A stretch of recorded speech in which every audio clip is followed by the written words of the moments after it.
뭐 사람들이 다이소 요즘 많이 쓰고, 다이소를 간다고 그래서 그럼 모든 사람들이 자기 일상의 걸 다 저렴한 걸로 쓸 거냐? 그건 아니에요. 일상 소비재는 다이소에서 사더라도 가구는 좀 좋은 거 사려고 든단 말이에요. 근데 먹는 것도 싼 걸 먹고 그럼 그 나머지 차액만큼 가지고 아주 좋은데 가끔 한 번씩 간다 이거죠. 요즘 중간이 없어요. 뭐 중산층도 지금 거의 올라가는 건 거고, 기업에서도 요즘 중간을 자꾸 내보내고 있고, 그러다 보니까 중간만 가면 안 돼요. 이제는 제일 위에 가거나 해야 되는 거죠.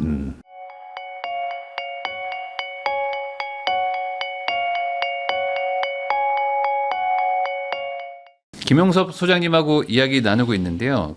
이제는 조금 부자들 얘기보다도 아까 잠깐 얘기했지만 이제 청년 세대들 얘기를 한번 해보려고 합니다. 요즘에는 요노라는 게 뜬다. 그래서 이 사치를 부릴 때는 부리지만 나머지는 지출을 최소화한다. 이런 내용인 것 같은데 그쵸. 이게 어떤 얘기인지. 사람들이 요노하면 이게 뭐 필요한 걸 사는 거잖아요. 필요한 거 딱 골라서 사는 건데, 오해하는 사람들은 그 전까지 막 이것저것 애들이 다 소비하는 것처럼 보여서 과소비처럼 보여서 사치하는 것처럼 보였다가 요즘 뭐 요노를 얘기한다거나 아니면 셀렉티브 인텐션처럼 딱 골라서 뭔가에 쓴다고 하니까 얘들이 그거 빼고 나머지는 다 저축하나 보다, 돈 아끼나 보다. 그게 아니에요. 이렇게 뭔가를 좀 아꼈다, 그걸 가지고 경험을 쓰는 거예요, 사실은. 그래서 셀렉티브 인텐션 소비에서 뭐 사람들이 다이소 요즘 많이 쓰고, 네. 다이소를 간다고 그래서 그럼 모든 사람들이 자기 일상의 걸 다 저렴한 걸로 쓸 거냐? 그건 아니에요. 일상의 소모품들은 저렴한 걸 쓰더라도요.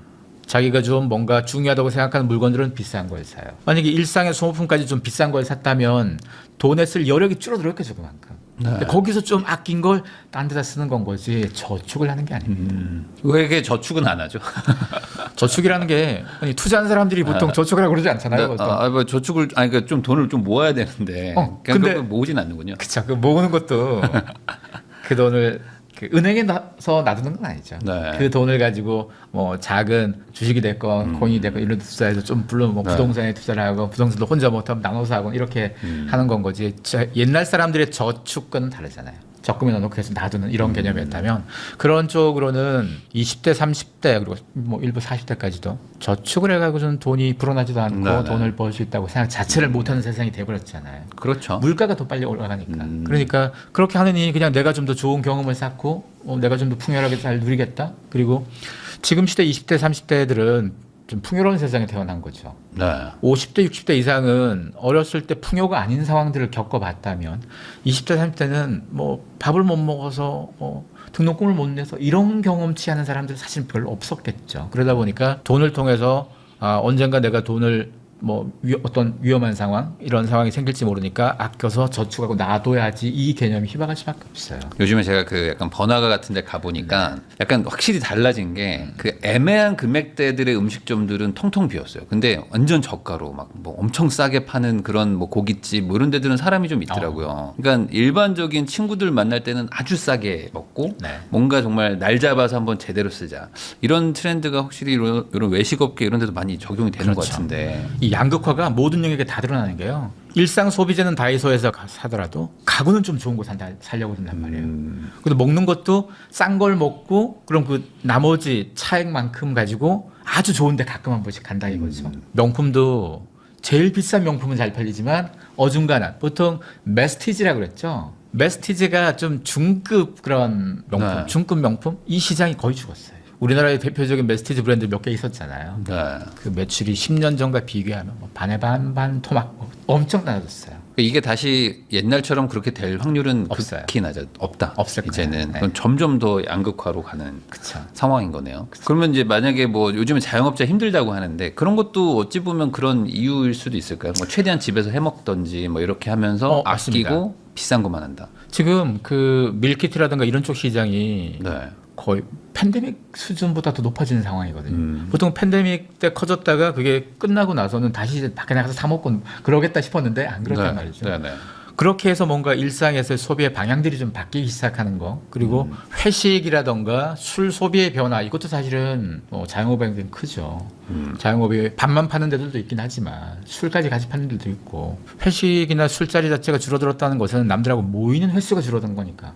밥을 그동안은 뭐 한 달에 3번 모여 먹던 사람들이 한 번 모여 먹는다. 그럼 횟수가 좀 줄은 거니까 누군가는 계속 타격 생기겠죠. 이런 전반적인 상황 속에서 결국은 자영업이 좀 더 고려해야 될 부분들은 그동안 내가 여러 사람들이 단체로 오는 사람들을 위주로 해왔던 비즈니스다라고 하면 네. 단체를 끌어들일 방법 아주 저가라든가 뭐 이런 유인책 아니면 단체를 못 끌어들일 거죠. 그러면 그런 아주 특별한 게 있는 콘텐츠가 없다. 그러면 단체가 아닌 개개인을 끌어들일 방법으로 노선을 좀 바꿀 필요가 있겠죠. 그러면 앞으로 전반적으로 그 자영업 시장이라는 건 좀 위축될 수밖에는 없겠네요. 아무래도 좀 그렇습니다. 고가들 아니면 그냥 집에서 해먹는다든지 뭐 안 만나든지 뭐 이런 식으로 해버리니까. 그렇죠. 그러니까 사실 자영업이 속상한 얘기죠. 이게 자영업 비율이 우리가 높긴 높고 네. 일자리가 점점점 줄어들 거잖아요. 지금 AI가 가장 큰 데미지를 주는 것 중에 하나가 구조조정도 기업들이 구조조정을 하는 뭐 여러 가지 상황 속에서 그럼 그렇게 나온 사람들이 다 그 다음에 일자리를 찾으면 좋겠는데 못 찾는 경우도 굉장히 많을 거고 네. 시간이 더 지나고 3년 뒤, 5년 뒤 시간이 지나면 더더욱 그럴 겁니다. 그러면 그분들이 뭐 하실까요? 자영업을 하시죠. 네. 지금 자영업도 좀 어려운데 그럼 자영업의 경쟁력이 더 떨어지겠죠. 우리가 기본적으로 자영업이라는 말을 머릿속에 떠올리는 순간 가장 먼저 생각하는 게 물리적인 뭔가를 판다고 생각해요. 물건을 팔건 음식을 팔건 다 물리적인 걸 판다고 생각해요. 근데 물리적인 걸 파는 자영업 말고 지식을 팔건 콘텐츠를 팔건 누군가의 경험치를 대신 뭐 주선해 주는 걸 팔건 다른 형태의 자영업이 사실은 필요해졌다 이거죠. 비즈니스도 과거에는 제조업이 다 모든 비즈니스의 주인공이었지만 지금은 테크, IT 서비스가 대부분 서비스의 주인공을 하고 있잖아요. 걔들이 물리적인 물건 팔지는 않거든요. 근데도 그들이 돈을 훨씬 더 많이 버는 것처럼 자영업에서도 100년 전, 50년 전 하는 사람들의 자영업의 발상 그 자체가 아니고 이제는 다른 시각에서의 자영업들이 좀 필요할 때가 되지 않았나. 어떤 혼자 일하면 다 자영업인 거죠. 서비스를 제공한다거나 어떤 뭐 경험을 할 수 있게 해주는 뭐 그런 것들을 한다든지 그렇죠. 이런 것들을 해야 된다. 기존의 어떤 전통적인 거는 약간 좀 많이 깨졌네요. 그렇죠. 왜냐하면 이게 이미 우리가 사는 세상 자체가 전통적인 걸로 살아가지 않잖아요. 네. 우리의 일상도 디지털이나 하이테크와 뭐 연관된 삶을 대부분 살아가요. 과거 사람들이라면 아니 직업적으로 그런 거 하는 사람도 아닌데 왜 이런 걸 해? 이런 질문을 했을 거예요. 옛날 사람들이라면. 근데 지금은 직업과 무관하게 모든 사람들이 AI 도구도 쓰고 모든 사람들이 스마트폰을 통해서 일상의 모든 걸 다 누리고 기본적으로 사람들이 효율성을 또 기계의 도움을 받아서 생산성을 아주 높이는 세상이 돼버린 거예요. 그러면 이럴 때 물건을 사더라도 온라인이라든가 이런 쪽 훨씬 더 많이 살 거니까 당연히 오프라인 기반의 자영업은 타격받을 수밖에 없고 그런 쪽에서 기존에 아주 오랫동안 해왔더라도 뭐 몇십 년 전부터 해왔다 이게 중요한 게 아니잖아요. 앞으로 할 수 있냐 이게 더 중요한 거니까 과거만 변화가 좀 많이 필요하겠죠.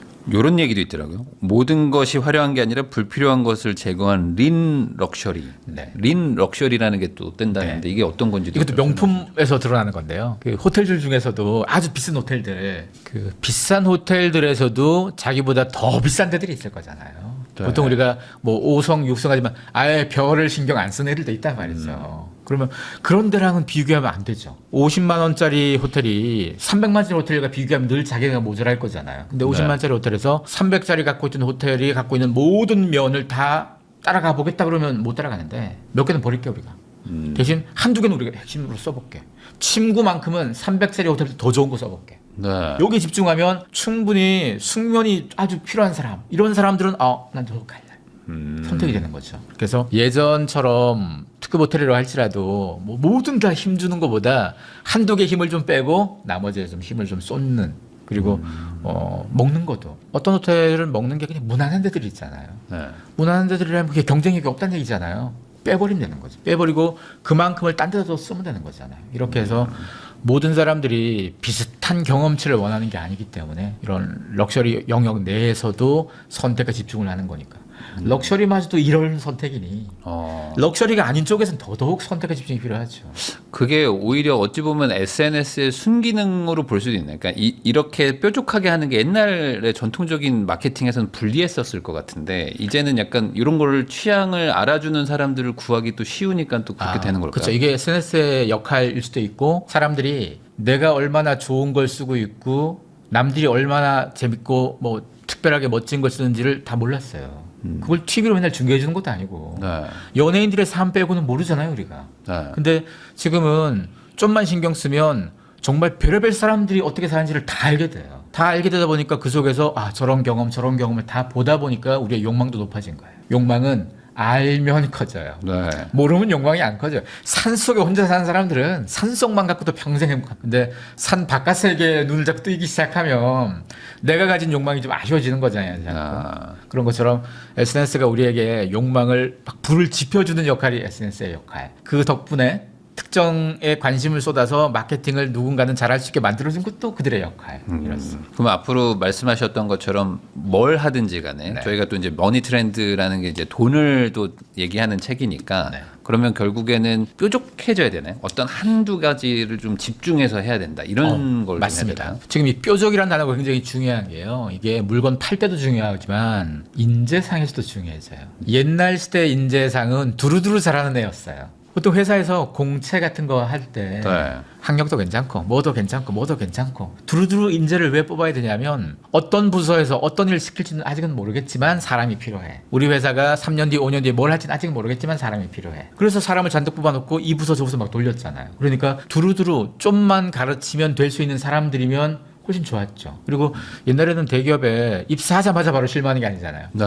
한 1, 2년 배웠단 말이에요, 계속. 근데 지금은 그럴 새가 없잖아요. 들어오자마자 바로 투입할 수 있는 사람이니까 신입을 원치 않죠. 경력, 경험 있는 사람들을 자꾸 원하게 되고 경력, 경험이라는 게 두루두루 모든 걸 다 잘하는 사람이 필요한 게 아니고 요거 실무를 할 수 있는 얘만 필요한 거잖아요. 얘가 이 실무를 다 하고 더 이상 역할이 없다 아웃하면 되는 거니까. 인재상이 점점점 뾰족해져요. 과거에는 두루뭉술 다 잘하는 사람에서 이제 두루뭉술 다 잘하면 취직 못해요. 그럼 약간 그 등급이나 이런 것들도 좀 이렇게 세분화가 될 수도 있겠네요. 제가 최근에 그 들은 건데 대한항공에서 이제 네. 프리미엄 일반석 해가지고 약간 넓고 약간 조금 괜찮게 뭐 식사도 조금 더 좋게 네. 해주는 일반 이코노미는 아니고 그쵸. 그런 뭐 중간 등급들이 막 생겨나더라고요. 그렇죠. 마케팅을 할 때도요. 만약에 누군가가 비즈니스를 타고 싶어해요. 네. 근데 이코노미를 탔어요. 그래서 탄 다음에 어떤 누군가는 마일리지로 승급도 할 수 있겠죠. 근데 승급이 안 되는 상황들이 있을 거잖아요. 근거가 남잖아요. 이 사람이 비즈니스를 타고 싶어하는 사람이고 시도를 한 게 계속 근거가 남잖아요. 그러면 비행기 뜨기 얼마 전까지 만약에 비즈니스가 남았다. 네. 그러면 오퍼가 올 거예요. 너 지난번에 이렇게 트라이 해봤는데 그러면 할래? 이번에 조금만 더 좀 할 수 있게끔 해볼까? 트라이 올 거예요. 이거 자체가 우리가 좀 더 나은 상황에 대해서 그 상품이 있다면 선택하게 만드는 유혹이 되는 거죠. 이코노미 탄 사람들, 뭐 어떤 사람은 이코노미가 편해하겠지만 뭐 덩치가 좀 있거나 아니면 장시간은 좀 불편하고 또 나이가 좀 있으면 더 불편하잖아요. 그러면 한 단계만 높고 싶은데 비즈니스까지 너무 이 격차가 크다 그러면 와인까지는 필요 없는데. 그쵸. 나는 그냥 의자만 편하면 돼. 의자만 그러면 편하면 조금 되는데. 한 10cm만 넓으면 돼. 이런 사람을 위해서 한 단계만 높이면 조금 돈을 더 그 정도의 선택지가 가능한 거니까. 그러니까 이런 것들이 어찌 보면은 아까 말씀하셨던 것처럼 이제 처음에 말했던 뭐 경험사치랑도 연결이 되는 것 같고, 그렇죠. 그다음에 셀렉티브 인텐션, 그러니까 뭔가 하나에 조금 더 집중해서 돈 더 쓸 의향이 점점 더 늘어나고 있다. 그렇죠. 사실은 경험 자체에서 가장 중요한 게 여행이에요. 여행이라는 게 그냥 단지 어딜 관광하고 오는 게 아니잖아요. 네. 여행을 가서 문화를 배우고 현지의 경험을 사고 그와 관련돼서 물건도 사서 올 거예요. 그러다 보니까 여행에 대한 관심이 커지면 커질수록 자주 나가야죠. 자주 나갈수록 비행기 좌석에 대한 고민이 생길 수밖에 없어요. 그러다 보니까 항공사들은 조금 그 윗단계를 계속 고민할 수밖에 없는 건 거고 여행이라는 것이 지금도 많이 나가지만 같은 여행을 가서 경험 자체에 대한 영역이 커지면 프로그램들이 바뀌게 되는 거죠. 여행하는 회사들 중에서도 그런 프로그램을 잘할 수 있는 회사와 그렇지 않은 회사에 나눠지겠죠. 호텔 잘 잡고 비행기 좌석만 잘 잡는 회사하고 가서 어떤 경험치, 가령 뭐 어떤 유명한 건축가의 프로그램을 하고 싶다 그러면 각 나라별로 우리가 모르는 유명한 건축가가 세계적인 유명한 건축가 많이 있거든요. 네. 그 건축가들이 만든 건축물들이 딱 붙어서 모여 있는 게 아니잖아요. 여기저기 흩어져 있을 텐데 그 여기저기를 연결시켜서 잘 갈 수 있게끔 코스도 짜고 그 동선상에 숙소도 잡고 여러 가지 체험 프로그램도 잡고 이런 거 잘하는 회사가 우위가 생기겠죠. 예전 같았으면은 이제 뭐 유럽 막 14박 15일에 막 15개국 다니고 그쵸, 막 빨리 그쵸. 사진 찍고 갑시다 막 이런 것들을 많이 했다면 이제는 그런 거 너무 많이 했으니까 그쵸. 이제는 그런 걸로는 안 된다. 뭔가 그쵸. 색다른 거, 맞아요. 남들이 안 해본 거. 사람들이 여행하면서 남는 건 사진밖에 없다 이 말 있잖아요. 네. 이 말이 옛날 사람들의 여행 방법이잖아요. 경험을 쌓을 틈 없이 돌아다녔으니까 그리고 그렇죠. 경험도 자기만의 특별한 경험을 쌓을 틈은 전혀 없고 보편적인 것만 쌓았으니까 이걸로는 비교가 안 생기죠. 그래서 남는 건 사진뿐이야라는 말을 확 뒤집으면 이제는 사진을 안 찍어도 내 머릿속에 얼마나 잘 각인되느냐, 내 몸속에 각인되느냐. 지나와서 내가 어딜 갔다 왔던 기억들이 사진 안 보면 기억이 안 난다는 것은 네. 경험치가 없다는 얘기니까. 그런 거에 대해서 점점 더 이렇게 니즈가 높아지고 있는 거군요. 거죠. 네. 사실 여행을 많이 갔다 오신 분들도 많겠지만 생각 네. 안 나는 여행이 대부분이고 그쵸. 뭐 먹었는지 기억도 안 나는데 그 중에 어떤 좋은 경험과 어떤 그런 이벤트 같은 게 있었던 건 계속 기억에 남잖아요. 그러니까 그런 쪽으로 우리도 이제 갈 수밖에 없다. 그렇죠. 그리고 결국은 셀렉티브 인텐션도 선택과 집중. 어떤 누군가는 양보다 질인 거죠. 내가 여행 조금만 싸게 해서 10번 가는 것보다 한 번을 가더라도 아주 특별한 경험에 나와서 정말 친구들에게 한 10년을 자랑할 수 있는 여행지가 있다. 네. 그게 훨씬 더 가치 있는 거죠. 사실 그 남들 맞죠. 다 가는 동남아 그거 뭐 100번 가봤자 네. 거기 갔다 왔어 이렇게 끝나는데. 야, 내가 여기 이번에 갔다 왔는데 봐봐 하면서 아무도 안 가본 거를 내가 설명하고 싶다는 거. 그쵸. 그게 어찌 보면 가장 큰 욕망일 수도 있겠네요. 또 가면서 사진도 당연히 영상도 당연히 남겨두면 야 너희도 가봐 들어도 못 봤지 이런다 이렇게 할 수 있잖아요. 아, 그렇군요. 그러면 이게 더 강해진다고 앞으로 보면 앞으로는 이제 뭘 잘 선택하느냐가 더 중요해지는 시대가 오겠어요. 그렇죠. 그래서 사실은 사람들이 가진 취향에 반응하는 거예요. 경험이라는 것은. 취향에 반영하기 위해서라면 그 취향을 충분히 잘 가지거나 잘 파악하는 사람들이 중요한 경쟁력을 가지는 건 거예요. 그래서 여행이나 경험치가 없는 사람이 이런 비즈니스는 죽어도 못하겠죠. 자기가 충분히 누려보고 네. 자기가 경험치를 많이 쌓은 사람들이 잘할 수밖에 없죠. 그래서 제가 주목하는 건 오히려 올드머니들이 네. 이런 비즈니스 하기 굉장히 좋습니다. 아, 해봤기 때문에. 어릴 때부터 충분히 이런 경험 다 누려보고 여기저기 좋은 거 있다는 거 다 아는 사람, 가본 사람, 해본 사람 이런 사람들이 이런 비즈니스를 펼치기가 제일 좋죠. 그래서 올드머니의 뭐 아이들도 그렇고 만약에 누군가가 이런 뭐 취향 중심의 비즈니스를 여행도 취향 중심의 비즈니스가 되는 건 거고 패션도 마찬가지 그렇게 될 수 있는 거고 무슨 전시도 마찬가지 그렇게 될 수 있는 거고 이런 걸 하기 위해서 이걸 잘 기획할 직원이 필요할 거잖아요. 네. 직원이 어느 학교 나왔다 뭐 이게 중요한 게 아니에요. 어떤 경험치를 많이 가진 올드머니 집안이구나 이게 훨씬 더 중요하죠. 사실은. 저도 지금 공감이 되는 게 그 마라톤도 요즘에는 마라톤을 테마로 한 여행들을 많이 다니시는데 그런 곳에는 사실 마라톤을 좋아하는 직원이 필요한 거잖아요. 맞아요. 근데 그런 게 아니라 그냥 보편적인 사람을 뽑아봐도 그게 진심으로 그거에 대해서 이해도가 낮으니까 안 될 수도 있고. 그러니까 전반적으로 앞으로 뭔가 취향이 되게 중요하겠네요. 일을 할 때도. 그렇죠. 내가 좋아하는 게 뭐가 분명한 사람이 앞으로 일도 더 잘할 수 있다. 그렇죠. 원래 자기가 좋아하는 거야지 파고들 수 있고 파고들어야 뾰족해지잖아요. 네. 뾰족한 사람들은 쓰일 때가 꼭 있는데 두루뭉술한 사람들은 옛날처럼 그렇게 사람을 뽑는 게 아니니까. 일반적인 막 그 소위 말하는 그냥 좋은 대학 나와서 이렇게 그냥 일반적인 평범하게 살아라 이게 더 부자 된다 예전에 이랬지만 앞으로는 그게 안 되겠어요. 그렇죠. 그리고 사람들이 보통 그런 거 하죠. 중간은 가면 된다 이런 거. 아, 그렇죠. 중간이 없어요. 뭐 중산층도 지금 거의 올라가는 건 거고 기업에서도 요즘 중간을 자꾸 내보내고 있고 그러다 보니까 중간만 가면 안 돼요 이제는 제일 위에 가거나 해야 되는 거죠.